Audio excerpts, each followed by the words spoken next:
Welcome back दोस्तों। अभी अपना डिस्कशन होगा एक इंपॉर्टेंट एरिया पे आईटीसी का, जहां पे बात होगी आपके eligibility and conditions for taking input tax credit. दोस्तों बात हो रही है अवेलमेंट ऑफ आईटीसी की, आप कब आईटीसी ले सकते हो, अवेलमेंट ऑफ आईटीसी। जो सारा डिस्कशन है आपका सेक्शन 16 रेड अलोंग विथ आपका रूल 36 मेनली, और एक कंडीशन है आपका पेमेंट के रिलेटेड कंडीशन है, वो रूल 37 के अंदर।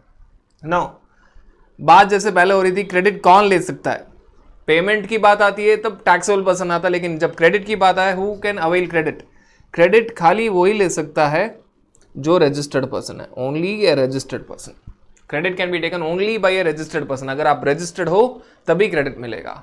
और क्रेडिट लेने के लिए वो जो गुड्स है या सर्विसेज जिस पे क्रेडिट ले रहे हो वो किसके लिए यूज होना चाहिए, दोज गुड्स और services on which credit is taken, वो आके इट शुड बी यूज्ड और intended to be used in course और फर्दरेंस ऑफ बिजनेस। दोस्तों ये हमने पहले definition of inputs capital goods और इनपुट सर्विस में भी देख लिया। Inputs capital goods input service वही है जो यूज होते हैं या intended to be used in course और फर्दरेंस ऑफ बिजनेस। सो ये तो बेसिक क्राइटेरिया है जो पहले भी डिस्कस हो चुका। If you want to take credit आप रजिस्टर्ड पर्सन होने चाहिए, और क्रेडिट उसी आइटम्स के लिए मिलेगा जो यूज हो रहे हैं या intended to be used in course या फिर इन फर्दरेंस, इन कोर्स और फर्दरेंस ऑफ बिजनेस। यूज्ड और intended to be used future है, इन कोर्स ऑफ और in furtherance of business, right, वो भी wide, in furtherance of business बहुत ही वाइड है। मे बी R&D एक्टिविटीज के लिए भी आपको क्रेडिट मिलेगा। All those expenses that you are making towards R&D activities वो है होता है इन फर्दरेंस ऑफ बिजनेस, उसके लिए भी आपको क्रेडिट मिलेगा। मैनर ऑफ अवेलिंग क्रेडिट वो हम आगे डिस्कस करेंगे, सेक्शन 49 के अंदर दिया हुआ है मैनर ऑफ अवेलमेंट। जो मैनर ऑफ अवेलमेंट है that is discuss in section 49। कौन क्रेडिट ले सकता है वो बात हो गई, किस आइटम से क्रेडिट मिल सकता है बात होगी, कैसे क्रेडिट लेना वो सेक्शन 49 के अंदर है। और क्रेडिट कहां पे आता है आपका, क्रेडिट आपका आता है इलेक्ट्रॉनिक क्रेडिट लेजर के अंदर। यहां पे बात हो रही है क्रेडिट पोर्टल के अंदर, credit in electronic credit ledger. Books के अंदर जो क्रेडिट है that is of no use, credit जब तक आपके पोर्टल में नहीं बैठेगा it is of no use, it should go and sit in your electronic credit ledger. Books के अंदर भले ही आपका करोड़ों रुपए का क्रेडिट हो, you may have crores and crores of rupees of credit in your books of accounts, पर आप रिटर्न फाइल करने के बाद जब तक वो पोर्टल के अंदर नहीं जाता इलेक्ट्रॉनिक क्रेडिट लेजर के अंदर, that till then it is not availment of credit. ये सारी बात हो गई नॉर्मल सी बात ही। रजिस्टर्ड पर्सन को क्रेडिट मिलेगा उस आइटम्स पे जो यूज हो रहा है या intended to be used in course of furtherance of business. Availment का जो प्रक्रिया है वो सेक्शन 49 के अंदर, और क्रेडिट होना चाहिए, जाना चाहिए आपके क्रेडिट इलेक्ट्रॉनिक क्रेडिट लेजर के अंदर। अभी बात आती है मेन बात, कंडीशंस क्या है, what are the conditions for availment of credit. इसके अलावा जो पॉइंट्स है, दो मेन कंडीशन है, रजिस्टर्ड पर्सन आदमी और आइटम्स यूज और intended to be used in course of furtherance of business. बाकी कंडीशंस क्या है, बाकी सारे कंडीशंस क्या है। पहला वाला कंडीशन है डॉक्यूमेंटेशन। आपको क्रेडिट लेना है तो you should have a proper document, you should have a proper document. So पहली वाली बात आती है आपके डॉक्यूमेंट को लेके, you are talking about documentation. फिर आपको डॉक्यूमेंट रिसीव करना चाहिए, फिर बात होती है आपको गुड्स या सर्विसेज रिसीव होने चाहिए, फिर बात होती है सप्लायर ने जिससे आप माल खरीद रहे हो, गुड्स या सर्विस ले रहे हो, उसने अपना टैक्स पेमेंट कर देना चाहिए, फिर बात हो रही है आपको आपका रिटर्न फाइल करना चाहिए। सारे कंडीशंस के बाद भी और सारे कंडीशंस है, और नेक्स्ट पेज में भी आपको कंडीशंस मिलेंगे, राइट। नेक्स्ट पेज में आपका कंडीशन है डिप्रिसिएशन आपको नहीं लेना चाहिए अगर कैपिटल गुड्स की बात हो रही है तो, पेमेंट 180 डेज के अंदर होना चाहिए, time limit for availing credit वो भी आपको ध्यान में रखना चाहिए, क्या टाइम लिमिट है उसके अंदर, टाइम लिमिट के अंदर क्रेडिट लेना चाहिए, और फ्रॉडुलेंट केस है उसके रिलेटेड आपको कोई डॉक्यूमेंट मिला है उसके ऊपर क्रेडिट नहीं ले सकते, वो भी याद रखना चाहिए। फिर बात हो रही है एक नए रूल की, जो इंपॉर्टेंट रूल है रूल 36(4), आपके 2A में आना चाहिए, उसके प्लस 10% आपको क्रेडिट मिलेगा। ये सारे कंडीशंस आपको देखना है, और सारे कंडीशंस में आप इन्फोग्राफिक्स में दो चीज़ें देख सकते हो, राइट। कंडीशंस फॉरवर्ड चार्ज के लिए है या रिवर्स चार्ज के लिए, इसका मतलब फॉरवर्ड चार्ज और इसका मतलब रिवर्स चार्ज। जब कंडीशंस दोनों के लिए होगा तो फॉरवर्ड चार्ज और रिवर्स चार्ज दोनों ही प्रेजेंट होंगे। जब कंडीशन खाली फॉरवर्ड चार्ज के लिए होगा तो रिवर्स चार्ज वाला सिंबल आपका गायब होगा, राइट। तो पहला कंडीशन क्या है, आपके पास होना चाहिए डॉक्यूमेंट, रिसिप्ट ऑफ डॉक्यूमेंट। आपके हाथ में आना चाहिए डॉक्यूमेंट, डॉक्यूमेंट होगा, करस्पॉन्डिंग डॉक्यूमेंट होगा तो ही क्रेडिट मिलेगा। नॉर्मली डॉक्यूमेंट क्या होता है, आपके हाथ में आना चाहिए टैक्स इनवॉइस या रिवाइज टैक्स इनवॉइस, आपके हाथ में आना चाहिए, you should get tax invoice और रिवाइज टैक्स इनवॉइस, राइट, या फिर डेबिट नोट, सप्लीमेंट्री इनवॉइस, अगर वैल्यू बढ़ा दी उसके ऊपर टैक्स बढ़ गया, या तो फिर डेबिट नोट। इनवॉइस आता है सेक्शन 31 के तहत, डेबिट नोट आता है सेक्शन 34 के तहत, या फिर सेल्फ इनवॉइस। सेल्फ इनवॉइस कब आता है, आपके आरसीएम के केस में, आरसीएम टैक्स के लिए, RCM case plus supplier is unregistered, या सेल्फ इनवॉइस आता है ओनली आरसीएम केस, और उसका एक एक्स्ट्रा कंडीशन है सप्लायर अनरजिस्टर्ड है, तो सेल्फ इनवॉइस आपको ही जनरेट करना पड़ेगा, आपका परचेस का इनवॉइस आपको ही जनरेट करना पड़ेगा, इसके लिए हम इसको बुला रहे हैं self invoice as per section 31। अगर इंपोर्ट है तो bill of entry as per customs act. और अगर हेड ऑफिस ब्रांच ऑफिस की बात हो रही है, हेड ऑफिस ब्रांचेस में क्रेडिट दे रहा है, आईएसडी की बात हो रही है, head office is ISD, input service distributor, वो अपने ब्रांच ऑफिस को कॉमन इनपुट सर्विस का क्रेडिट देगा, तो उसका डॉक्यूमेंट है आईएसडी का invoice issued as per rule 54। पहला चीज है आपके हाथ में डॉक्यूमेंट आना चाहिए। क्या क्या डॉक्यूमेंट्स है, नॉर्मल डॉक्यूमेंट है टैक्स इनवॉइस या फिर रिवाइज टैक्स इनवॉइस सेक्शन 31 के तहत, और एक स्पेशल डॉक्यूमेंट जब आता है जब वैल्यू बढ़ती है और टैक्स बढ़ता है, डेबिट नोट, उसको अलग से बुलाते हैं supplementary tax invoice, debit note का दूसरा नाम है सप्लीमेंट्री टैक्स इनवॉइस सेक्शन 34। अगर इंपोर्ट है तो bill of entry customs act के तहत, अगर आरसीएम केस है प्लस सप्लायर अनरजिस्टर्ड है तो सेल्फ इनवॉइस, आप खुद ही अपना इनवॉइस रेज कीजिए, परचेज का इनवॉइस रेज कीजिए, self invoice as per section 31। और अगर हेड ऑफिस ब्रांच ऑफिस को क्रेडिट बांट रहा है कॉमन इनपुट सर्विस का, तो हेड ऑफिस का इनवॉइस आईएसडी का डॉक्यूमेंट एज पर रूल 54। ये सारे डॉक्यूमेंट्स आपको सप्लायर देंगे, आपको क्रेडिट लेना, सप्लायर्स आपको देंगे, आप रेसिपिएंट आपको क्रेडिट लेना, ये नॉर्मल अंडरस्टैंडिंग है। वो डॉक्यूमेंट जनरली कौन देता है, सप्लायर। अभी सप्लायर को सेक्शन 31 या सेक्शन 34 के तहत सारे कंटेंट्स डालने पड़ते हैं, अगर उसने कोई कंटेंट नहीं डाला तो रेसिपिएंट की गलती नहीं है। रेसिपिएंट को क्या ध्यान रखना है, मान लीजिए इन सारे पूरा इनपुट टैक्स क्रेडिट में मैं ही रेसिपिएंट हूं, मैंने आप लोगों से, सब लोगों से गुड्स या सर्विसेज लिया, आप लोगों को कहा गया कि आपको डॉक्यूमेंट में टैक्स इनवॉइस हो या फिर आपका हो डेबिट नोट, फिर आपका हो आईएसडी इनवॉइस एक्सेट्रा एक्सेट्रा, उसमें आपको सर्टेन कंटेंट्स डालने हैं। अगर आप लोगों ने वो कंटेंट नहीं डाले तो आपकी गलती है, मेरी गलती नहीं है। पर मेरे को क्या ध्यान रखना है, मोटा मोटी तौर पे मिनिमम डिटेल्स क्या क्या होने चाहिए। इनवॉइस देते हैं मेरे को, अगर क्रेडिट लेना तो मेरे को देखना चाहिए ये सारे डिटेल्स आपके इनवॉइस के अंदर होने चाहिए। Minimum details that should be there on the in documentation to take the credit. आप लोगों ने सारा का सारा डिटेल्स नहीं डाला, वो आपकी गलती, पर मैं मिनिमम डिटेल्स क्या चेक करना पड़ेगा, मेरे को देखना पड़ेगा कि आप लोगों का जीएसटी नंबर, सप्लायर का जीएसटी नंबर, मेरा जीएसटी नंबर है कि नहीं इनवॉइस के ऊपर, उसके ऊपर डिस्क्रिप्शन, गुड्स का डिस्क्रिप्शन, सर्विस का डिस्क्रिप्शन है कि नहीं, एचएसएन हो या नहीं हो भूल जाओ, डिस्क्रिप्शन है या नहीं, वैल्यू है या नहीं वो चेक करना है, टैक्स है या नहीं वो चेक करना है, अगर वो इंटरस्टेट सप्लाई है तो प्लेस ऑफ सप्लाई है या नहीं। मेरे को ये 5 चीजें चेक करनी है। आपको as a supplier you have to put lot of other details, signature देखना पड़ेगा, आपको एड्रेस बराबर से डालना पड़ेगा, राइट, आपको बहुत सारे डिटेल्स, एचएसएन डिटेल्स डालना पड़ेगा, क्वांटिटी डालना पड़ेगा, आपको सब डालना पड़ेगा, वो आपकी जिम्मेदारी है। मेरे को क्या चेक करना है क्रेडिट लेने के लिए, मेरे को 5 चीजें देखनी पड़ेगी है या नहीं, जीएसटी नंबर आपका, सप्लायर का और मेरा रेसिपिएंट का। फिर मेरे को चेक करना पड़ेगा कि इस डॉक्यूमेंट के अंदर आपका डिस्क्रिप्शन ऑफ गुड्स या सर्विसेज है या नहीं, डिस्क्रिप्शन, एचएसएन की जरूरत नहीं, डिस्क्रिप्शन है या नहीं। फिर चेक करना पड़ता वैल्यू डाला कि नहीं डाला, टैक्सेबल वैल्यू, फिर टैक्स डाला कि नहीं डाला, और अगर ये इंटरस्टेट सप्लाई है तो उस आप लोगों ने प्लेस ऑफ सप्लाई लिखा कि नहीं लिखा। मेरे को ये 5 चीजें खाली चेक करना जरूरी है मेरे क्रेडिट के लिए।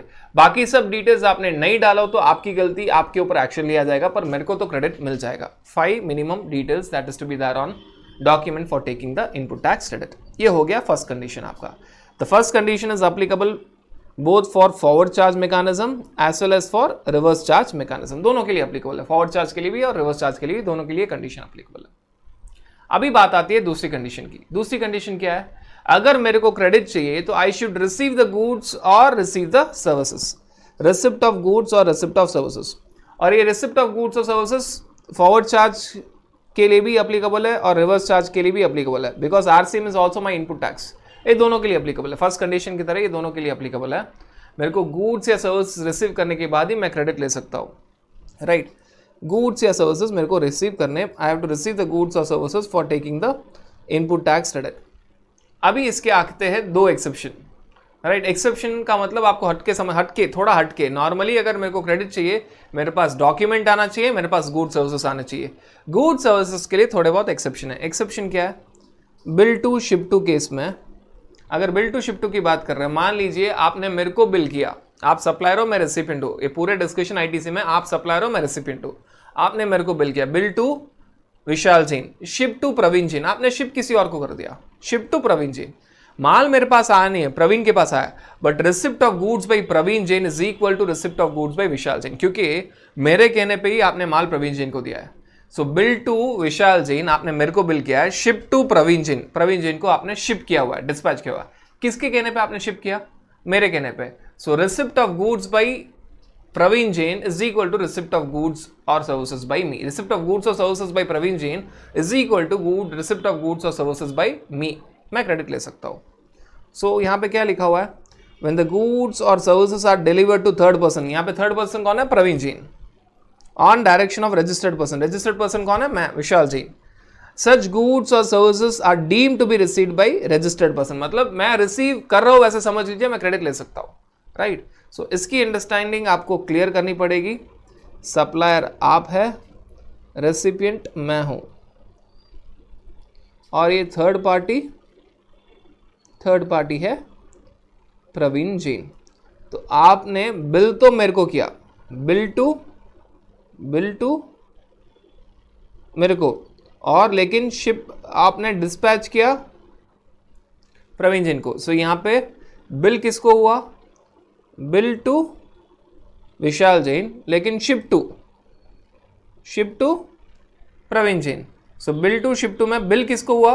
बिल मेन कॉन्सेप्ट क्या है? मैं ही आपको पेमेंट करने वाला हूं, और मेरे डायरेक्शन पे ही आपने थर्ड पार्टी को शिप किया। यहां पे आउटपुट टैक्स कौन भरेगा? आउटपुट टैक्स तो भरेगा सप्लायर, आप लोग आउटपुट टैक्स भरोगे। इनपुट टैक्स कौन ले सकता है? इनपुट टैक्स ले सकता है विशाल जैन, मैं इनपुट टैक्स क्रेडिट ले सकता हूं। और रिसिप्ट ऑफ गुड्स, यहां पे रिसिप्ट ऑफ गुड्स और services by Praveen Jain is equal to receipt of goods और सर्विसेज बाई विशाल जैन। मेरे लिए डीम्ड रिसिप्ट है, तो क्रेडिट मैं ले पाऊंगा। सो ये आपको याद रखना पड़ेगा। रिसिप्ट ऑफ गुड्स और services by Praveen Jain is equal to receipt of goods और सर्विसेज बाई विशाल जैन। मेरे बिहाफ पे गया तो मैंने रिसीव कर लिया, क्रेडिट में ले पाऊंगा। ये वाला हो गया फर्स्ट एक्सेप्शन। अभी दूसरा वाला एक्सेप्शन क्या है दोस्तों? यहाँ पे सेकेंड वाला एक्सेप्शन है, अगर गुड्स या सर्विसेज लॉट्स या इंस्टॉलमेंट्स में आ रहे, इफ द गुड्स और सर्विसेज आर कमिंग, यहाँ पे सॉरी सेकेंड वाला एक्सेप्शन खाली गुड्स के लिए, अगर गुड्स सर्विसेज लॉट्स में आ रही है तो आंसर अलग होगा। सर्विसेज लॉट्स में आते हो आप पहले ही क्रेडिट ले सकते हो। अगर गुड्स लॉट्स या इंस्टॉलमेंट्स में आ रहे हैं, एक सिंगल बिल बन रहा है लेकिन अलग अलग लॉट्स या इंस्टॉलमेंट में आ रहे हैं। So where the goods against a single invoice are received in lots और इंस्टॉलमेंट्स, फर्स्ट लॉट एक लॉरी में, सेकेंड लॉट दूसरी लॉरी में, 10 लॉट, जब मेरे को लास्ट लॉट आएगा, मैं पूरा क्रेडिट तभी ले पाऊंगा when I receive the last lot और इंस्टॉलमेंट, राइट। सो आपको ये ध्यान में रखना पड़ेगा, फर्स्ट वाला जो एक्सेप्शन था वो अप्लाई करता था गुड्स को भी सर्विसेज को भी, bill to ship to concept दोनों को अप्लाई करता था। लेकिन सेकेंड वाला जो पॉइंट है लॉट्स और इंस्टॉलमेंट, वो खाली और खाली अप्लाई करता है गुड्स के लिए। सो फर्स्ट वाला जो पॉइंट था that was applicable both for goods as well as for services, now it is applicable only for goods। इसको आपको कैसे समझना है? मान लीजिए आपको गुड्स इंस्टॉलमेंट में मिल रहा है, बहुत पॉसिबल है। मैं आपको एक प्लांट एंड मशीन बेच रहा हूँ जिसका वैल्यू 10 करोड़ है, लेकिन आपको पार्ट में बेच रहा हूँ, एक लॉरी पार्ट में बेच रहा हूँ। तो क्या होगा? जो सप्लायर होगा वो आपको पहले से 10 करोड़ का इनवॉइस तो बना देगा। सो वो इनवॉइस और टैक्स इनवॉइस तो बना देगा 10 करोड़ प्लस जीएसटी का, बट आपको वो माल कैसे दे रहा है? लॉट्स में दे रहा है। वो आपको माल दे रहा है लॉट्स या इंस्टॉलमेंट में दे रहा है। मतलब आपका फर्स्ट लॉरी आ रही है, फर्स्ट लॉरी में अलग, फर्स्ट ट्रक में, सेकेंड ट्रक में माल आ रहा है, एक्सेट्रा ऐसे 10 ट्रक में आपका माल आ रहा है। 10th ट्रक अलग अलग टाइम पे अलग अलग गाड़ी में आ रहा है। राइट। और इसके साथ आपका डॉक्यूमेंटेशन क्या होगा, फर्स्ट ट्रक के साथ आपका डॉक्यूमेंटेशन होगा। मान लीजिए फर्स्ट ट्रक 1 करोड़ का है तो उसका डॉक्यूमेंट होगा डिलीवरी चलान 1 करोड़ का, right. Delivery challan with e-way bill, delivery challan 1 crore का प्लस करस्पॉन्डिंग जीएसटी विथ उसका ई-वे बिल होगा। और ऐसे कैसे सेकेंड, थर्ड, फोर्थ। अभी इसके साथ आपको ये याद रखना पड़ेगा, जब कभी आपके स्टार्टिंग के ट्रक्स निकलेंगे, आपका डॉक्यूमेंट होगा डिलीवरी चलान, ई-वे बिल और कॉपी ऑफ टैक्स इनवॉइस जो है 10 करोड़ का। सो ये सब कुछ आपका चलता रहेगा आपके स्टार्टिंग के 9 लॉरी के लिए। 10वीं लॉरी के लिए एक ही फ़र्क होगा, 10th लॉरी के लिए एक ही फ़र्क होगा, वहाँ पे भी डिलीवरी चलान जाएगा, ई-वे बिल जाएगा। मान लीजिए 10th लॉरी में भी 1 करोड़ का माल है, 10 करोड़ को मैं 10 में डिवाइड कर देता हूँ, 1 करोड़ का माल है प्लस जीएसटी डालना पड़ेगा, तो delivery challan along with e-way bill, वो ट्रक में जो माल जा रहा है उसके रिलेटेड डिलीवरी चलान प्लस उसका ई-वे बिल। और 10वीं लॉरी के साथ जाएगा ओरिजिनल इनवॉइस। स्टार्टिंग में सब आपको जाएगा copy of invoice, delivery challan plus e-way bill, जिस ओनली फॉर दैट वैल्यू जितना के ट्रक में है, सारे 9 लॉरी के लिए, प्लस कॉपी ऑफ इनवॉइस। 10वीं लॉरी में भी वही है, डिलीवरी चलान प्लस ई-वे बिल, जितना माल आपके ट्रक में पड़ा हुआ है, plus copy of original invoice तो एक ही था ना, 10 करोड़ प्लस जीएसटी। तो सप्लायर को तो टैक्स पेमेंट करना पड़ेगा स्टार्टिंग में, जब फर्स्ट ट्रक जा रहा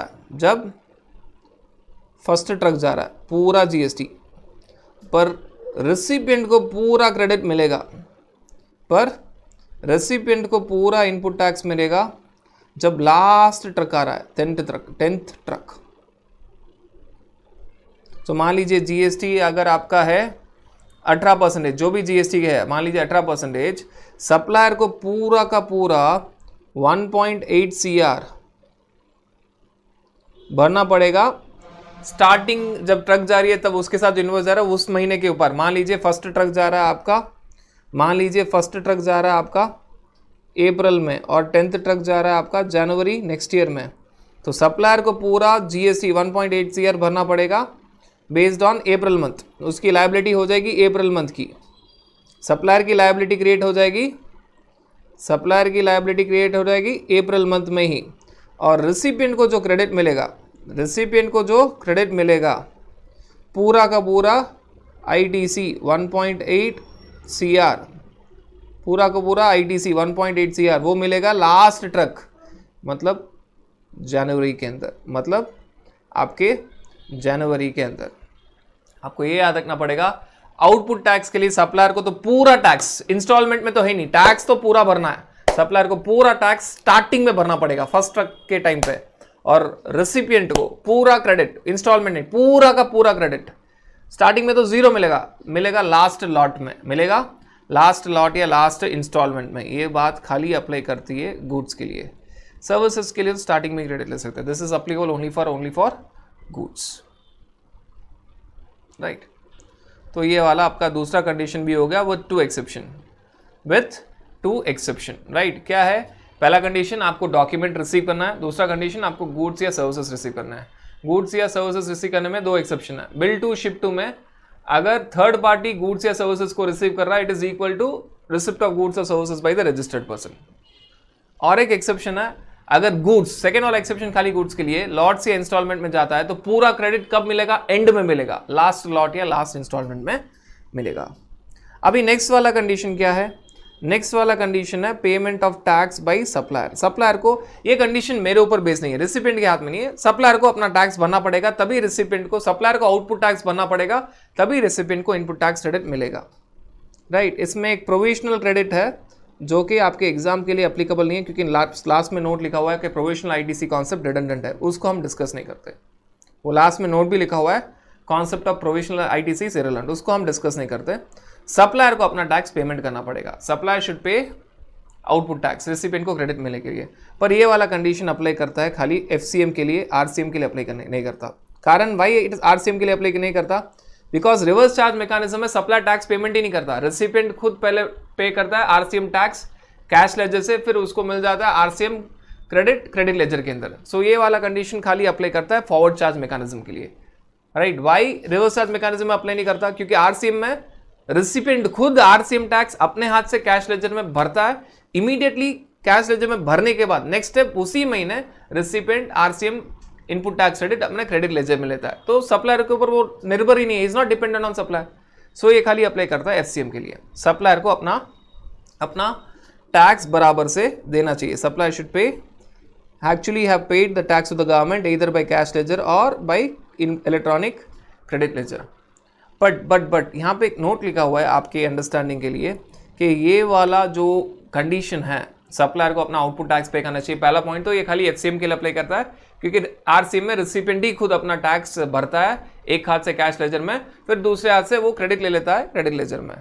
अभी इसमें ये पॉइंट क्या लिखा हुआ है नोट कि ये कंडीशन अभी ज़्यादा इंपॉर्टेंट नहीं है, डाइल्यूट हो गया है, क्योंकि और एक जो लास्ट वाला कंडीशन था 2A में अंदर आना चाहिए, रूल 36(4), जो कि आपके 2A के हिसाब से सप्लायर अपना GSTR 1 फाइल करेगा, आपको रिसिपिएंट को GSTR 2A में आ जाएगा। तो वो वाला कंडीशन आने के बाद इस वाले कंडीशन की इंपॉर्टेंस थोड़ी कम हो चुकी है। हाँ, लॉ के अंदर ये कंडीशन है या नहीं? हाँ, लॉ के अंदर ये कंडीशन है कि फॉरवर्ड चार्ज मैकेनिज्म केस में सप्लायर अपना आउटपुट टैक्स पेमेंट करेगा, तभी रिसिपिएंट को अपना इनपुट टैक्स क्रेडिट मिलेगा। ये रियल टाइम कभी चेक नहीं हो सकता, ये तो बहुत ही देरी से पता चलता है। पर ये वाला कंडीशन की इंपॉर्टेंस बहुत कम हो चुकी है, क्योंकि जो लास्ट वाला कंडीशन हम देखने वाले हैं उसमें क्या लिखा हुआ है, सप्लायर अपना आउटवर्ड सप्लाई सेल्स अपना GSTR 1 में डालेगा और रिसिपिएंट, मैं रिसिपिएंट हूं, मेरे को GSTR 2 में दिख जाएगा। अगर मेरे को GSTR 2 में दिख गया तो मैं उसके बेसिस पे मैं क्रेडिट ले सकता हूँ GSTR 2A प्लस एक परसेंटेज। आज की तारीख में वो परसेंटेज है 10%। तो वो वाला कंडीशन आ गया, जो लास्ट वाला कंडीशन आ गया, उस कारण से ये थर्ड वाला कंडीशन की इंपॉर्टेंस थोड़ी कम हो चुकी है। फिर नेक्स्ट कंडीशन क्या है दोस्तों? नेक्स्ट कंडीशन है आपका फाइलिंग ऑफ रिटर्न्स। अगर मेरे को क्रेडिट चाहिए तो मैं अपना रिटर्न फाइल करूंगा, तभी मेरे को क्रेडिट मिलेगा इलेक्ट्रॉनिक क्रेडिट लेजर के अंदर। ये कंडीशन दोनों के लिए अप्लाई करता है, फॉरवर्ड चार्ज मैकेनिज्म के लिए भी और रिवर्स चार्ज मैकेनिज्म के लिए भी। क्यों? जब मैं अपना रिटर्न फाइल करूंगा तभी मेरे को क्रेडिट जाके बैठेगा इलेक्ट्रॉनिक क्रेडिट लेजर के अंदर। Only when I file my return तभी मेरा क्रेडिट जाके बैठेगा इलेक्ट्रॉनिक क्रेडिट लेजर के अंदर, राइट। सो मैं आपको स्टार्टिंग में समझा रहा था कि आपके बुक्स में क्रोड्स ऑफ क्रेडिट हो उससे मतलब नहीं है, आपके पोर्टल में इलेक्ट्रॉनिक क्रेडिट लेजर के अंदर क्रेडिट आना चाहिए। और इलेक्ट्रॉनिक क्रेडिट लेजर के अंदर क्रेडिट कब आता है? Only when I file my return. So मेरे को अपना रिटर्न फाइल करना पड़ेगा। अगर मेरे को क्रेडिट चाहिए तो I have to file my return, right. If I want credit on my purchases, expenses और capital goods, I have to file my return. File करूंगा तभी वो इलेक्ट्रॉनिक क्रेडिट लेजर के अंदर जाके बैठेगा in my portal. So that point I have to understand, ये मेरे को समझना पड़ेगा। अभी हमने कितने कंडीशंस देखे? मोटा मोटी तौर पे देखेंगे तो we have seen 2 major conditions. 2 major condition क्या थे दोस्तों? एक तो you should be registered person, second जो गुड्स या सर्विसेज है दैट शुड बी यूज और intended to be use in course of furtherance of business. ये 2 मेजर कंडीशन है। उसके बाद 4 अलग अलग कंडीशन, मेरे को डॉक्यूमेंट रिसीव करना चाहिए, गुड सर्विसेज रिसीव करना चाहिए, उसके 2 एक्सेप्शन देख चुके। सप्लायर को अपना आउटपुट टैक्स पेमेंट करना चाहिए, बट उस कंडीशन का इंपॉर्टेंस अभी इतना नहीं है। और बात हो रही है फाइलिंग ऑफ रिटर्न्स। जो फर्स्ट, सेकंड और फोर्थ कंडीशन था वो सबके लिए, फॉरवर्ड चार्ज के लिए भी है, रिवर्स चार्ज के लिए भी है। But payment of tax by supplier वो खाली अप्लाई करता है फॉरवर्ड चार्ज में, क्योंकि रिवर्स चार्ज में रिसिपिएंट खुद ही आरसीएम टैक्स भरता है कैश में एक हाथ से, और दूसरे हाथ में उसको मिल जाता है RCM input tax credit ledger के अंदर मिल जाता है, राइट। अभी बाकी सारी कंडीशंस देखते हैं, दूसरे कंडीशंस देखते हैं। नो डेप्रिसिएशन ऑन जीएसटी, ये खाली बात होगी कैपिटल गुड्स के लिए। या तो जो टैक्स आपके परचेज या एक्सपेंसेस या कैपिटल गुड्स पे आ रहा है, या तो उसको कॉस्ट ट्रीट कीजिए या तो क्रेडिट लीजिए, दोनों नहीं हो सकता, इधर इट इज कॉस्ट और इट इज क्रेडिट। तो ये नो डेप्रिसिएशन ऑन जीएसटी, ये किसकी बात हो रही है? ये बात हो रही है आपके कैपिटल गुड्स की, ये बात हो रही है आपके कैपिटल गुड्स की। सो आपको ध्यान क्या रखना है? आपको जीएसटी पे डेप्रिसिएशन क्लेम नहीं करना है, जीएसटी पोर्शन पे। इसको कैसे समझना है? आप समझ लीजिए, आपने मान लीजिए कैपिटल गुड्स खरीदा है, आपने मान लीजिए कैपिटल गुड्स खरीदा है 1 करोड़ के लिए, 1 crore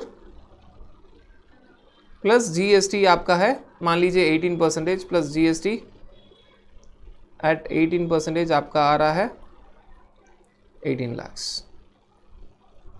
right. So 1 crore plus GST at 18% आपका आ रहा है 18 lakhs। अगर इनकम टैक्स के अंदर मान लीजिए इनकम टैक्स डेप्रिसिएशन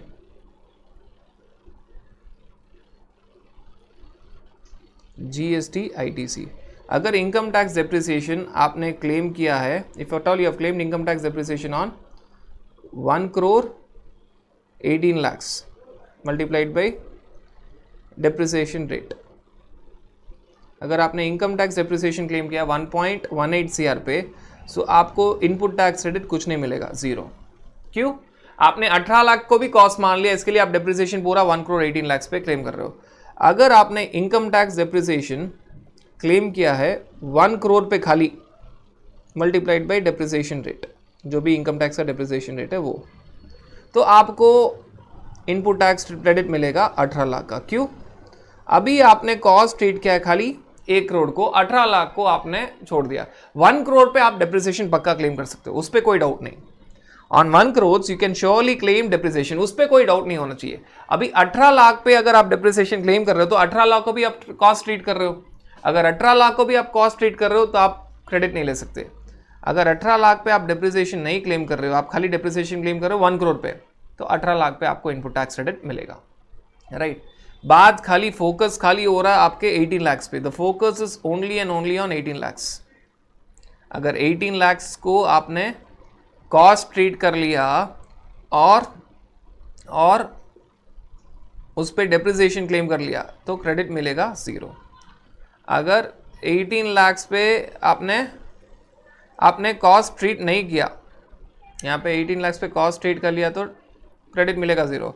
18 lakhs को आपने कॉस्ट ट्रीट नहीं किया तो फिर आपको क्रेडिट मिल जाएगा पूरा 18 lakh, right. That you have to understand. ये हो गया आपका कंडीशन नंबर 5। अभी कंडीशन नंबर 6। कंडीशन नंबर 6 क्या है आपका? कंडीशन नंबर 6 है आपको अपने सप्लायर को 180 डेज के अंदर पेमेंट करना पड़ेगा। आपको सप्लायर को 180 डेज के अंदर पेमेंट करना पड़ेगा। टोटल वैल्यू इंक्लूडिंग टैक्स आपको पेमेंट करना पड़ेगा। सप्लायर आउटपुट टैक्स भरा है और आप क्रेडिट उठा एंजॉय कर रहे हो, तो गवर्नमेंट बोल रही है आप अपने सप्लायर को पेमेंट कर लीजिए ना 180 डेज के अंदर। जब आप क्रेडिट एंजॉय करो तो मेक श्योर दैट आप पूरा value plus tax, transaction value plus tax, आप अपने सप्लायर को 180 डेज के अंदर पेमेंट कर लीजिए। अभी सिचुएशन देखिए, अगर आपने अपने सप्लायर को value along with tax is not paid to the supplier within 180 days from the date of issue of invoice, invoice के दिन से, इनवॉइस के तारीख पे, डेट ऑफ इनवॉइस जो है उसके 180 डेज के अंदर अगर आपने पेमेंट नहीं किया तो क्या होगा? जो आपने आईटीसी क्लेम किया हुआ है, whatever ITC of claimed, ITC claimed, उसको आपको रिवर्स करना पड़ेगा to the extent of non payment. जितना पेमेंट नहीं हुआ तो उसका रिलेटेड, पार्शियल पेमेंट किया है तो जो पेमेंट हो चुका है उसका रिवर्सल नहीं है, जो नहीं हुआ है उसके रिलेटेड रिवर्सल करना पड़ेगा। और इंटरेस्ट आपको पेमेंट करना पड़ेगा, और ये इंटरेस्ट चालू होगा from the date of availing of ITC till the date of reversal. Interest at 18% आपको भरना पड़ेगा। सो आप अवेल तो कर रहे हो ITC, you have to avail ITC, when you are reversing, reverse it along with interest, reverse it along with interest के साथ रिवर्स करना पड़ेगा, राइट। अगर आपने रिवर्स कर लिया उसके बाद वापस आप पेमेंट कर लेते हो, आपने रिवर्स कर लिया उसके बाद वापस आप पेमेंट कर लेते हो, सब्सिक्वेंटली आपने रीपेमेंट किया तो रीअवेल आप उसको कर सकते हो, और लेकिन जो आपने इंटरेस्ट भरा है उसको कुछ नहीं कर सकते, आपका इंटरेस्ट कॉस्ट हो जाएगा, आपका इंटरेस्ट कॉस्ट हो जाएगा। एंड जब री अवेल कर रहे हो उसका कोई टाइम लिमिट नहीं है, टाइम लिमिट खाली अवेलमेंट का है, time limit for re availment is not that, time limit for re availment is not that. इसको आपको कैसे समझना है? मान लीजिए इनवॉइस का डेट ऑफ इनवॉइस,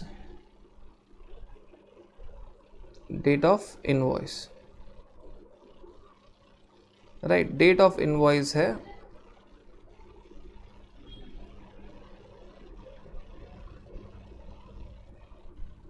आपका, डेट ऑफ इनवॉइस हो रहा है मान लीजिए 15 अप्रैल 2022।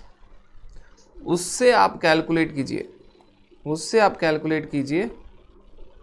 180 days, 15 April 2022, right. आपने क्रेडिट अवेल किया, date of availment of credit,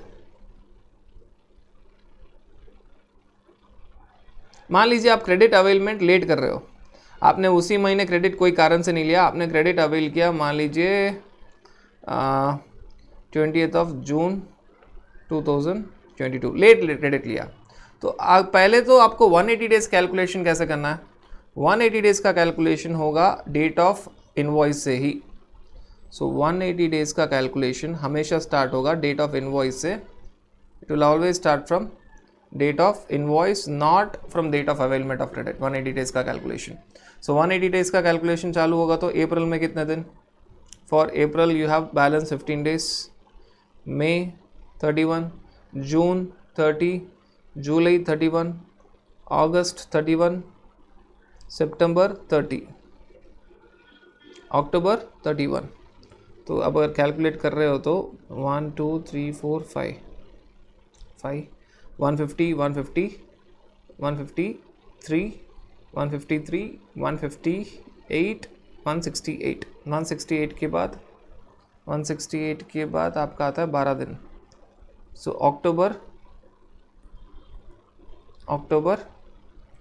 12, ये अक्टूबर, राइट। अप्रैल के 15 days, balance 15 days, balance 15 days अप्रैल के, अप्रैल से 12 अक्टूबर 180 डेज। सो 180 डेज आपका खत्म होगा 12 अक्टूबर। सो ये जो रिवर्सल आएगा आपका, ये रिवर्सल आएगा 13 अक्टूबर को। 13 अक्टूबर को आपको क्या करना पड़ेगा, you have to reverse the credit, आपको रिवर्स करना पड़ेगा। मान लीजिए आपने क्रेडिट अवेल किया हुआ है, मान लीजिए आपने क्रेडिट अवेल किया हुआ है, मान लीजिए ये क्रेडिट है 10 लाख का, मान लीजिए ये क्रेडिट है 10 लाख का। सो आपको रिवर्स कितना करना है, आपको रिवर्स करना है 13 अक्टूबर को। 180 डेज खत्म हो रहा है 12 अक्टूबर, 180 डेज आपका खत्म हो रहा है 12 अक्टूबर को। आपको रिवर्सल कब करना है, आपको रिवर्सल कब करना है, date of reversal of ITC आपको रिवर्सल करना है 13 अक्टूबर को। You have to reverse it on 13th of October, you have to reverse it on 13th of October. और रिवर्सल कितने का होगा, 13th ऑफ अक्टूबर 2022। रिवर्सल कितने का होगा, रिवर्सल होगा 10 लाख का प्लस इंटरेस्ट। अभी आगे इंटरेस्ट आएगा, इंटरेस्ट ऑन 10 लाख। ये 10 लाख का रिवर्सल होगा और आपको इंटरेस्ट भी भरना पड़ेगा 18%। नाउ कितने डेज के लिए, 18% कितने के लिए। अभी इंटरेस्ट जब कैलकुलेट आएगा, it is from the date of availment to the date of reversal, date of availment to the date of reversal. So interest चालू होगा जब मैंने कब अवेल किया, मैंने अवेल किया हुआ है, मैंने अवेल किया 20 जून को। सो इंटरेस्ट का calculation date of availment to date of reversal, मैंने अवेल किया हुआ है, मान लीजिए अवेल क्लियरली किया हुआ है 20 जून को, और मान लीजिए मैं 13 अक्टूबर को एक्चुअली रिवर्स कर रहा हूँ। अगर लेट रिवर्स करूँगा तो इंटरेस्ट बढ़ेगा। सो जून में कितने दिन, जून के 10 दिन, जुलाई के 31, अगस्त 31, सितंबर, अक्टूबर 13। अगर मान लीजिए मैं रिवर्स लेट कर रहा हूँ तो वो चलता रहेगा, इंटरेस्ट चलता रहेगा। सो 90, 92, 102, 105, 115 डेज, 150 डेज।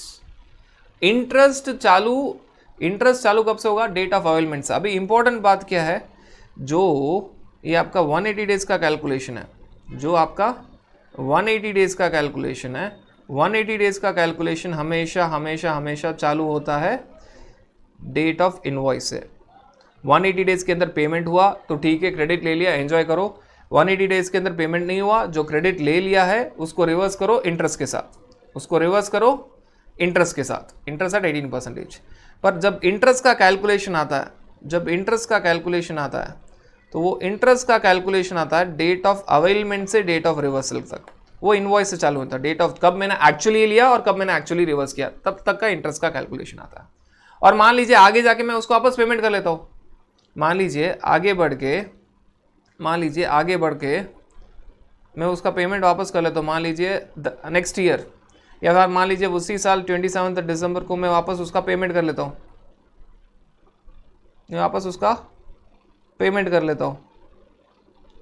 तो अगर मैं वापस उसका पेमेंट कर लिया तो मेरे को वापस क्रेडिट मिल जाएगा, मेरे को वापस वो क्रेडिट मिल जाएगा। पहले मैंने क्रेडिट लिया, पहले मैंने आईटीसी उठाया, क्रेडिट लिया, फिर मैंने क्रेडिट को रिवर्स किया इंटरेस्ट के साथ। पहले मैंने क्रेडिट लिया, फिर मैंने क्रेडिट को रिवर्स किया इंटरेस्ट के साथ, फिर वापस मैं कर रहा हूँ रीअवेलमेंट, वापस मैं क्रेडिट ले रहा हूँ, वापस मैं क्रेडिट ले रहा हूँ। तो पहले तो मैंने उस क्रेडिट को लिया, आई टुक द क्रेडिट, फिर उसको रिवर्स किया, पर रिवर्स करते वक्त इंटरेस्ट को भी भरा, इंटरेस्ट को हमेशा कैश से ही पेमेंट होता है, फिर वापस पेमेंट करते वक्त रीअवेलमेंट ऑफ क्रेडिट ले लिया। तो अगर आप इस पूरे सीक्वेंस को देखोगे, व्हाट हैज़ हैपेंड इज, इस पूरे सिनारियो में क्या हो रहा है, जब मैं क्रेडिट ले रहा हूँ स्टार्टिंग में, फिर रिवर्स कर रहा हूँ ब्याज के साथ, ब्याज मेरा खर्चा है, फिर वापस पेमेंट करते वक्त क्रेडिट वापस ले लेता हूँ। सो 10 लाख वापस मेरे को मिल गया, 10 लाख लिया था, 10 लाख रिवर्स किया, 10 लाख वापस ले रहा हूँ, पर ये जो इंटरेस्ट है, ये खर्चा है, ये वापस मेरे को नहीं मिलेगा। I will not get back the interest, I will not get back the interest. ये पूरा कंडीशन यहाँ दिया हुआ है।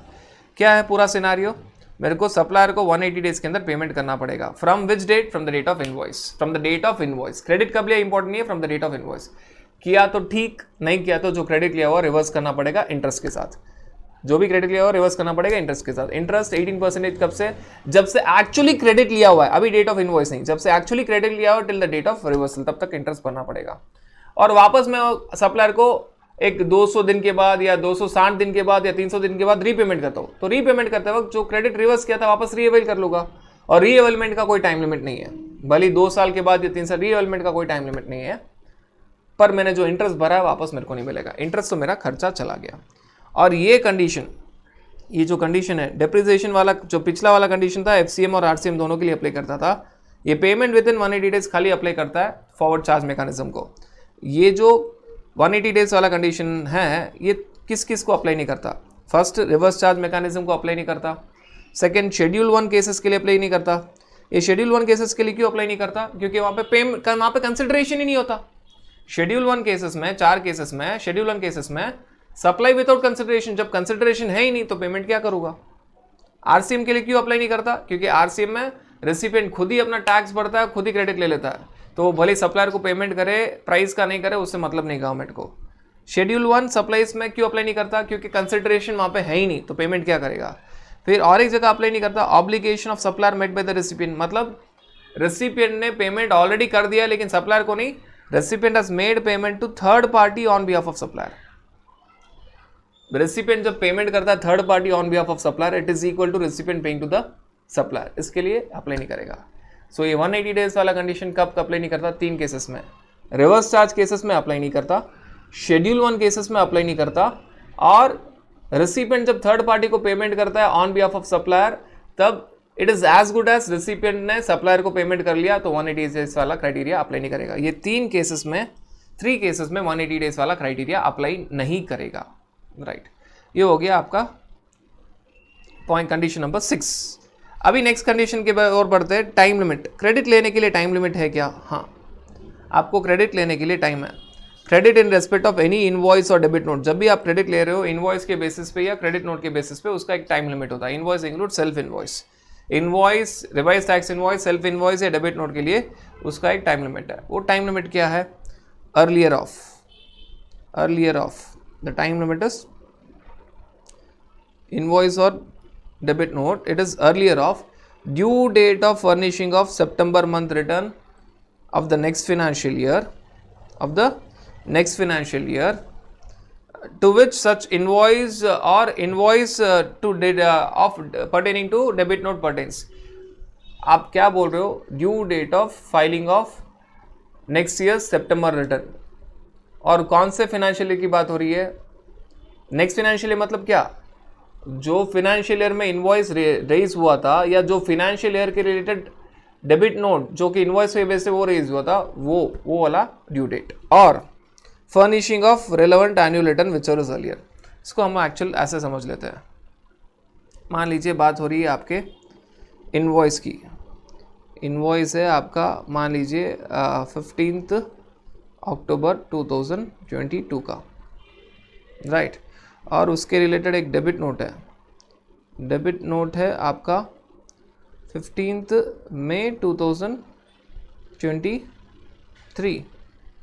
अभी आपको पहले तो ये समझना पड़ेगा, भले इनवॉइस ये और ये डेबिट नोट रिलेटेड किसके रिलेटेड है, उसी इनवॉइस के रिलेटेड है। ये दोनों कौन से फाइनेंशियल ईयर को अप्लाई करते हैं, ये दोनों फाइनेंशियल ईयर 2022-2023 के रिलेटेड है।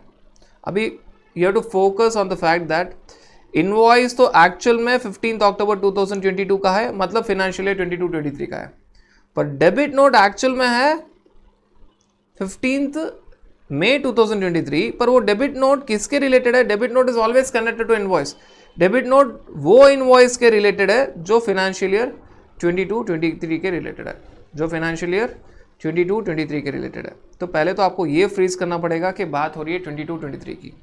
सो इनवॉइस तो एक्चुअल में ही था फाइनेंशियल ईयर 22-23 का, और फाइनली भी आपको वही फाइनेंशियल ईयर आ रहा है, पर डेबिट नोट जो था वो एक्चुअल में था फाइनेंशियल ईयर 23-24 का, पर आपको डेबिट नोट का डेट नहीं देखना, आपको वो डेबिट नोट किस इनवॉइस के लिए निकला है उसके रिलेटेड इनवॉइस को देखना है।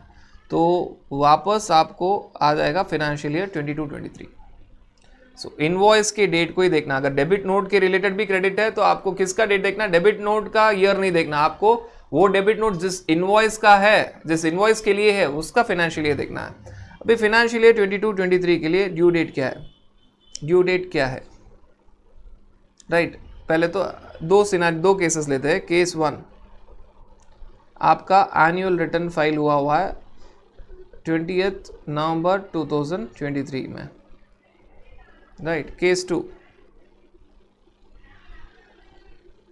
आपका एनुअल रिटर्न फाइल हुआ है 20 अगस्त 2023। एनुअल रिटर्न का ड्यू डेट है 31 मार्च ऑफ नेक्स्ट फाइनेंशियल ईयर। अभी इस केस में आपको कैसे याद रखना, ड्यू डेट हमेशा क्या होता है, आपका लास्ट डेट क्या है, due date of filing of सितंबर month return of next financial year, मतलब नेक्स्ट फाइनेंशियल ईयर है आपका financial year 23-24। So 20th of October 2023।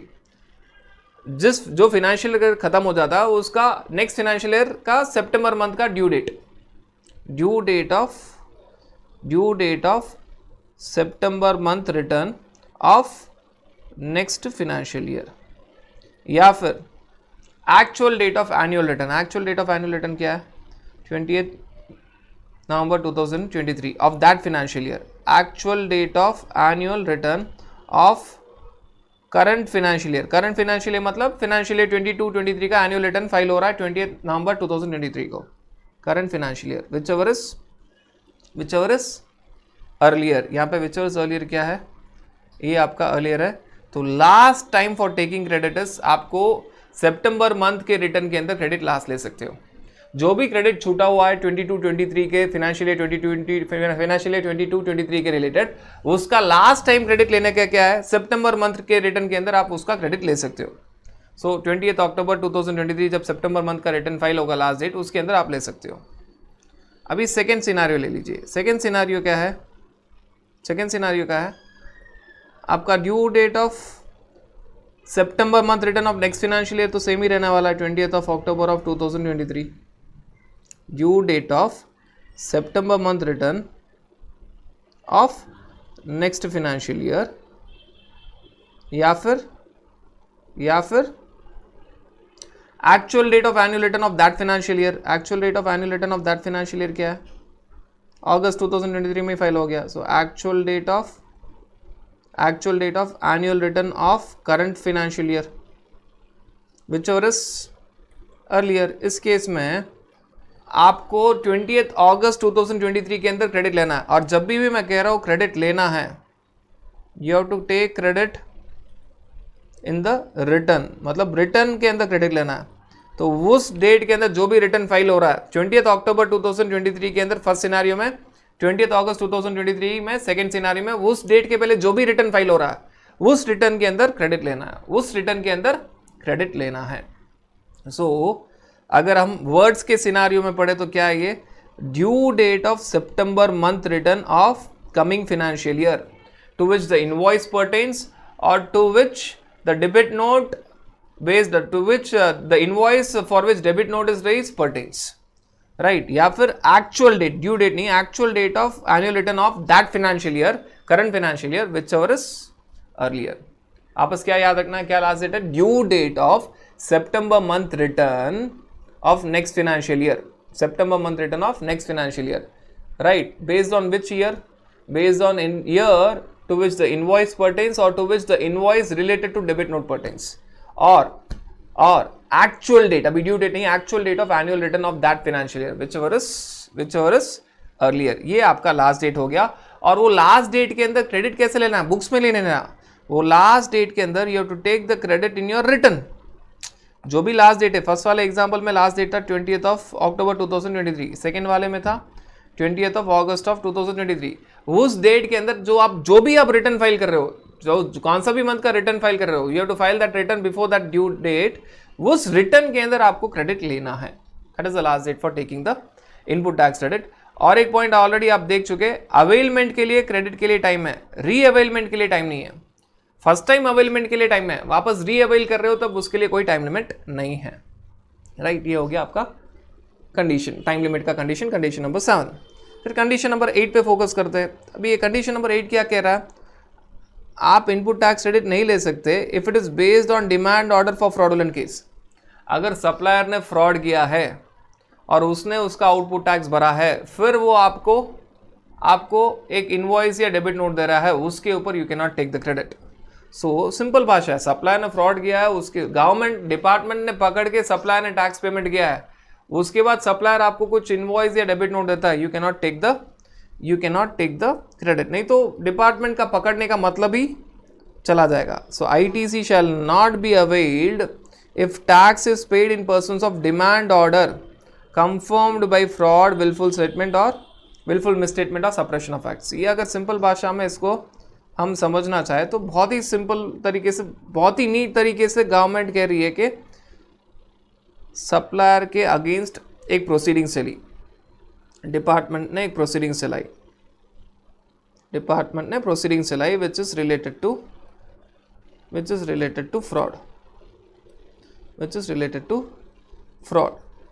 Fraud या मिसरिप्रेजेंटेशन ऑफ फैक्ट्स या सप्रेशन ऑफ फैक्ट्स.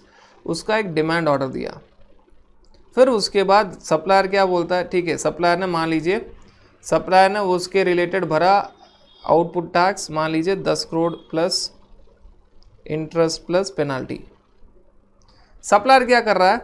उस 10 करोड़ के रिलेटेड एक टैक्स इनवॉइस या डेबिट नोट दे रहा है रेसिपिएंट को. ये 10 करोड़ GST है to take the input tax credit. अभी सप्लायर ने तो आउटपुट टैक्स भर लिया, पर रेसिपिएंट इस डॉक्यूमेंट के हिसाब से recipient can not take the credit. और इसका लॉजिक भी बहुत सही बैठ रहा है. सप्लायर ने खुद से नहीं भरा, सप्लायर को पकड़ा गया, डिपार्टमेंट कॉट सप्लायर. फिर डिपार्टमेंट ने बोला आप 10 करोड़ टैक्स भरिए प्लस इंटरेस्ट भरिए प्लस पेनाल्टी भरिए. फिर सप्लायर क्या बोल रहा है? इंटरेस्ट और पेनाल्टी तो मैं छोड़ नहीं सकता, लेकिन टैक्स को एटलीस्ट रेसिपिएंट को दे सकता हूँ क्रेडिट के लिए. सो सप्लायर क्या ट्राई कर रहा है? सप्लायर ट्राई कर रहा है रेसिपिएंट को इनवॉइस, टैक्स इनवॉइस या डेबिट नोट देने के लिए, ताकि वो क्रेडिट ले पाए. रेसिपिएंट उसका क्रेडिट नहीं ले पाएगा. नहीं तो पूरा पर्पस ही डिफीट हो जाएगा.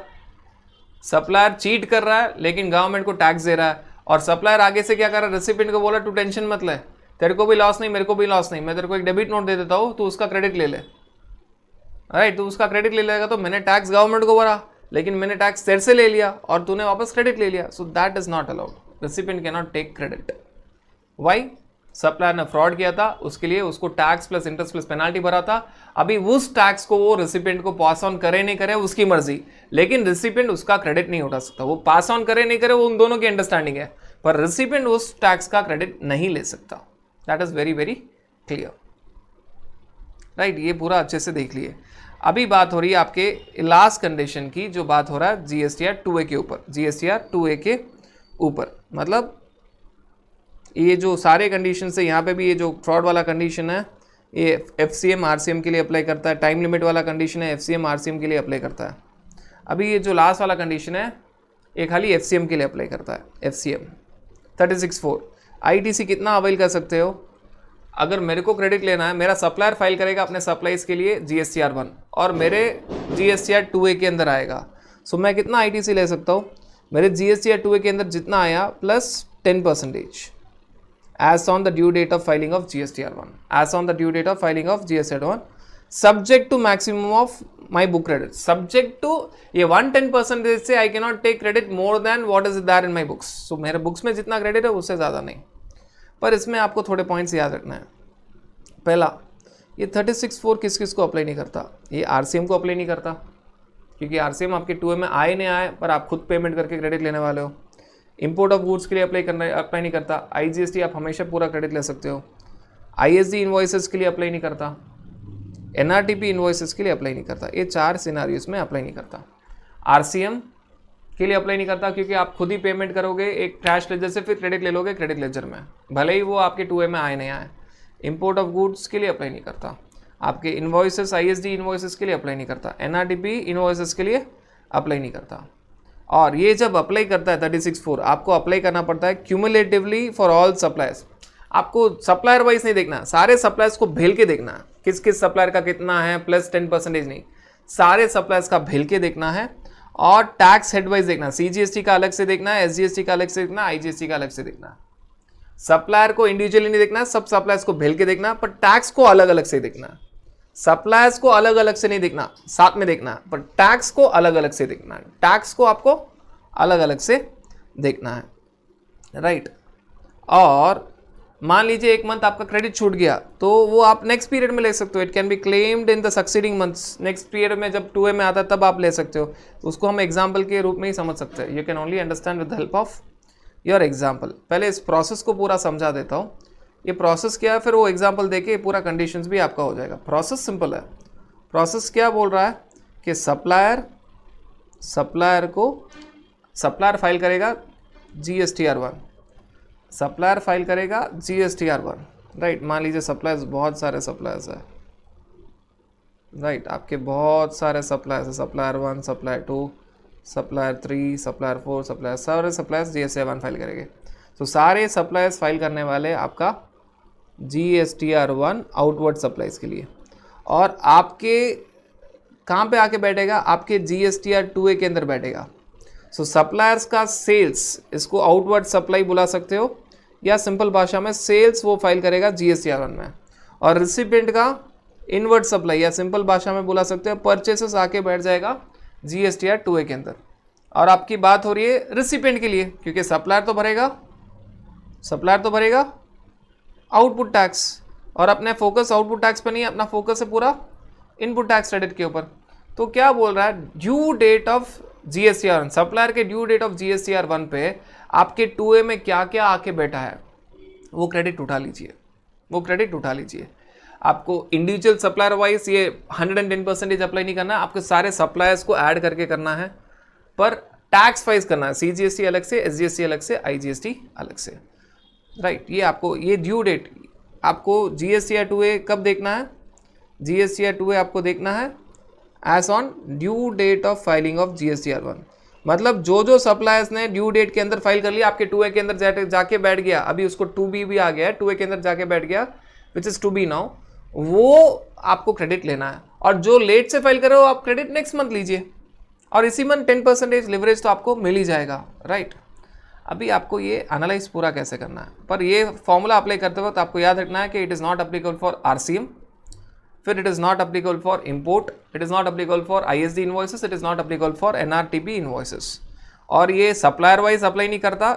ये सारे सप्लायर्स को भेल के देखना है, पर CGST को अलग से देखना है, SGST को अलग से देखना है, IGST को आपको अलग से देखना है. इसको पूरा एनालिसिस कर सकते हैं.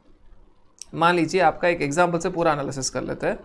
और एक चीज़ याद रखना, ये 110% अप्लाई करने से आपके बुक से ज़्यादा क्रेडिट आप नहीं ले सकते. अभी इसका पूरा एनालिसिस करते हैं एग्जाम्पल के थ्रू.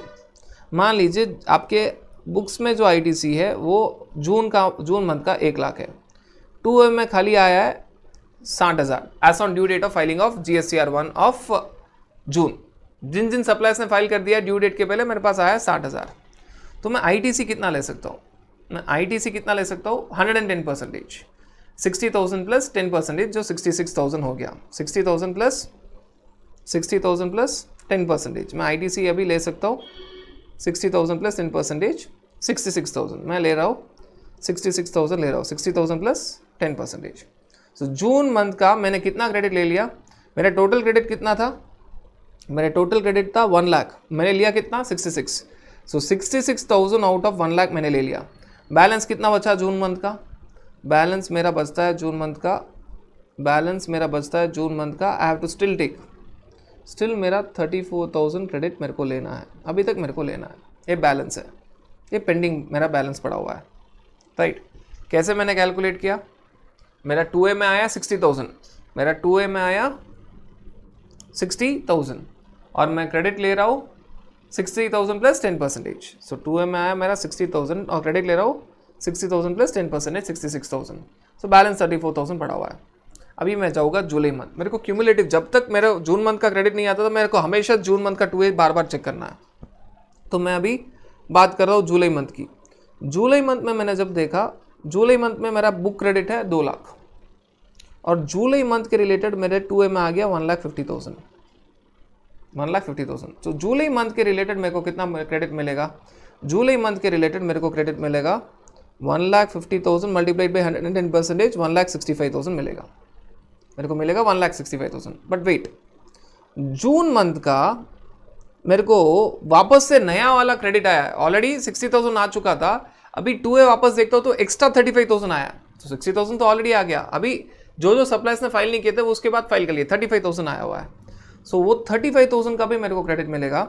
ये 35,000 का 110% करूँगा तो 38,500, पर मैं 38,500 का क्रेडिट नहीं ले सकता, क्यों, मैंने ऑलरेडी 1 लाख, मेरा जून मंथ का क्रेडिट कितना था 1 लाख, मेरा ऑलरेडी जून मंथ का क्रेडिट था 1 लाख और 66,000 मैं ऑलरेडी ले चुका। अभी बैलेंस मेरा कितना पड़ा हुआ है, बैलेंस मेरा पड़ा हुआ है खाली 34,000। भले कैलकुलेशन के हिसाब से मैं नेक्स्ट मंथ ले सकता हूँ 38,500, पर अगर 38,500 लूँगा तो मेरे बुक क्रेडिट से ज़्यादा ले लूँगा, विच इज़ नॉट राइट। मैं अभी ले सकता हूँ खाली 34,000, तो मेरे को ऐड करना पड़ेगा 1,65,000 जुलाई मंथ में, जुलाई मंथ का क्रेडिट 1,65,000 और जुलाई मंथ में जो जून मंथ का क्रेडिट मिस हुआ था 34,000। अभी मैं दोनों को ऐड करूँगा तो आई विल गेट 1,99,000, राइट। ये 1,99,000 कहाँ से आया, जुलाई मंथ का 2A में कितना आ रहा है 1,50,000 इंटू 110%, 1,65,000 ले रहा हूँ, राइट, 1,65,000 ले रहा हूँ। तो जुलाई मंथ का मेरा पेंडिंग कितना है 1,65,000 ले रहा हूँ 2 लाख से, सो मेरा पेंडिंग बचा हुआ है 35,000, अभी भी बचा हुआ है, जुलाई मंथ का बचा हुआ है, वो जुलाई मंथ का पेंडिंग है। अभी जून मंथ का मैं जब 2A वापस निकाल के देख रहा हूँ तो पहले था 60,000, अभी आ गया 95,000, तो नया कितना आ गया मेरे को 35,000। 35,000 का वापस 110% कर रहा हूँ तो कितना आ रहा है 38,500, पर मैं 38,500 का नहीं लूँगा, कारण मैं ऑलरेडी 1 लाख में से 66,000 का क्रेडिट ले चुका हूँ, बैलेंस 34,000 का ही पड़ा है, तो 34,000 का लूँगा। सो 1,65,000 plus 1,35,000, 1,65,000 is of July month plus 34,000 is of June month, ये दोनों क्रेडिट मैं जुलाई मंथ के अंदर ही लूँगा। सो टोटल जुलाई मंथ के अंदर मैं क्रेडिट लूँगा 1,99,000, partially of July, partially left over of June, right. अभी मेरी जून मंथ की स्टोरी तो पूरी खत्म हो चुकी, क्योंकि 1 लाख में से 1 लाख क्रेडिट मैं पूरा ले चुका, जून मंथ का पूरा क्रेडिट मेरे पास आ चुका, कुछ पेंडिंग नहीं है, कुछ भी पेंडिंग नहीं है। अभी मैं आता हूँ अगस्त मंथ के अंदर। अगस्त मंथ में बुक्स में मेरा क्रेडिट है 3 लाख रुपीस, राइट, और अगस्त मंथ में मेरे 2A में आ जाता है 2,90,000। सो अगस्त मंथ में 2,90,000, अगस्त मंथ का क्रेडिट 2,90,000 मल्टीप्लाइड बाई 110%, 3,19,000। बट 3,19,000 तो मेरा बुक क्रेडिट ही नहीं है, I can not take credit more than book credit. So 2,90,000 multiplied by 110% is 3,19,000, पर मेरा बुक क्रेडिट ही कितना है 3 लाख। सो मैं अगस्त मंथ का क्रेडिट पूरा 3 लाख ले लूँगा, I will take entire 3 lakh. August month में 3 लाख का टोटल 3 लाख ले लूँगा, मेरा लेफ्ट ओवर क्रेडिट कुछ नहीं है। सो अगस्त मंथ का क्रेडिट पूरा का पूरा ले लूँगा, बुक्स में है 3 लाख, 2A में 2,90,000 और 2,90,000 multiplied by 110% is more than 3 lakhs. But I cannot take more than 3 lakhs. I'll take only subject to maximum book credit 3 lakhs में ले लूँगा। अभी अगस्त मंथ में वापस मैं जुलाई मंथ का 2A चेक करता हूँ, तो जुलाई मंथ का जब मैं 2A चेक कर रहा हूँ आई एम गेटिंग एक्स्ट्रा 30,000, मतलब मेरा जुलाई मंथ में जब मैंने जुलाई मंथ का 2A चेक किया था तो 1,50,000 मिला था। अभी अगस्त में जब जुलाई का 2A चेक करो तो मेरे को दिख रहा है 1,80,000, 30,000 एक्स्ट्रा आ रहा है, आई एम गेटिंग 30,000 मोर। सो अभी जब 30,000 एक्स्ट्रा आ रहा है तो जुलाई मंथ का लेफ्ट ओवर क्रेडिट भी लूँगा। So I will take July month 30,000 multiplied by 110%, which is 33,000, which is 33,000. So अभी मेरे को 33,000 क्रेडिट वापस एक्स्ट्रा मिलेगा, 33,000 एक्स्ट्रा क्रेडिट ले लूँगा. अभी मेरा जुलाई मंथ का लेफ्ट ओवर क्रेडिट कितना था? जुलाई मंथ का लेफ्ट ओवर क्रेडिट 35,000 था, पर अभी मैं कितना ले रहा हूँ? 33,000. मैं ज़्यादा नहीं ले रहा हूँ. I am taking only 33. I am only taking 33,000. सो मैं 33,000 क्रेडिट ले रहा हूँ. I am taking 33,000 left over credit, right. Plus June month का मेरे को वापस 2A चेक कर रहा हूँ. जून मंथ का 2A चेक किया था तो 60,000 आया था. फिर जुलाई में जून का चेक किया था तो मेरे को आएगा 95,000, तो 35,000 एक्स्ट्रा आया था. अभी अगस्त में जब मैं जून का 2A चेक करूँ, मेरे को सारा का सारा 1 लाख आ चुका. आई एम गेटिंग एंटायर 1 लाख. 60,000 जून में जून का आया था, फिर एक्स्ट्रा 35,000 मेरे को जुलाई में आया था, extra 5,000 I am getting in अगस्त. पर मेरा जून मंथ का टोटल क्रेडिट तो मैं ऑलरेडी ले चुका. आई हैव ऑलरेडी टेकन जून मंथ का. अगर ऐसा कैलकुलेशन करूंगा तो 5,000 मल्टीप्लाइड बाई 110%, 5,500. बट मैं उसका कुछ लूंगा ही नहीं, क्योंकि जून मंथ का तो मेरा टोटल क्रेडिट मिल चुका है. I have got entire credit of June month. I have got entire credit of June month. 1 lakh out of 1 lakh पूरा क्रेडिट मिल चुका, कुछ पेंडिंग है ही नहीं. There's nothing pending, right. लेकिन जुलाई का कुछ ना कुछ पेंडिंग है. जुलाई का कुछ ना कुछ पेंडिंग है. जुलाई का क्या पेंडिंग है मेरा? What is pending of July? जुलाई का क्रेडिट मैंने, how much of July credit I took in the month of July? I have taken July month credit in month of July which is 1,65,000. July month credit I have taken in the month of August which is 33,000. 1,65,000 plus 33,000, तो 1,65,000 plus 33 अगर करूँगा तो 1,98,000. 1,98,000, right. मेरा अभी तक 2,000 रुपये credit pending है. Still 2,000 credit is pending. Still I have 2,000 credit which is pending, right. अभी अगस्त मंथ रिटर्न में मैं टोटल क्रेडिट कितना लेने वाला हूँ? अगस्त मंथ क्रेडिट कितना लेने वाला हूँ? अगस्त मंथ का full credit 3 lakh, because 2,90,000 multiplied by 110% is more then 3 lakh. 3 lakh, उससे ज़्यादा नहीं ले सकता. और जुलाई का कितना? 30,000 multiplied by 110%, 33,000. So I will take 3 lakh plus 33,000 पूरा. उसके बावजूद भी I have left over of 2,000 rupees of July month credit. वो नेक्स्ट मंथ में मेरे को चेक करना पड़ेगा. जून का जो एक्स्ट्रा 2A वापस मेरे को मिल रहा है उसका कोई रिलेवेंस ही नहीं है, क्योंकि जून मंथ का 1 लाख क्रेडिट पूरा ऑलरेडी मैं ले चुका, partially in June and partially in July. So this calculation, अगर ये एग्जाम्पल आप पूरा समझ गए, सो ये कैलकुलेशन ऐसा बनेगा. एग्जाम में खाली एक ही मंथ देंगे, बट प्रैक्टिकली ये कैसा होता है month on month. We have given a master example. इस एग्जाम्पल को you can treat it as master example to know how it practically works. कैसे आपको याद रखना है? बुक क्रेडिट है, 2A क्रेडिट है, सो 2A क्रेडिट मल्टीप्लाइड बाई 110% आपको कैलकुलेट करना है. Compare it with book credit, whichever is lower. आप you can not take 110% multiplied by 2A credit which is more than book credit. So book credit और 110% of 2A credit whichever is lower आप credit ले सकते हो.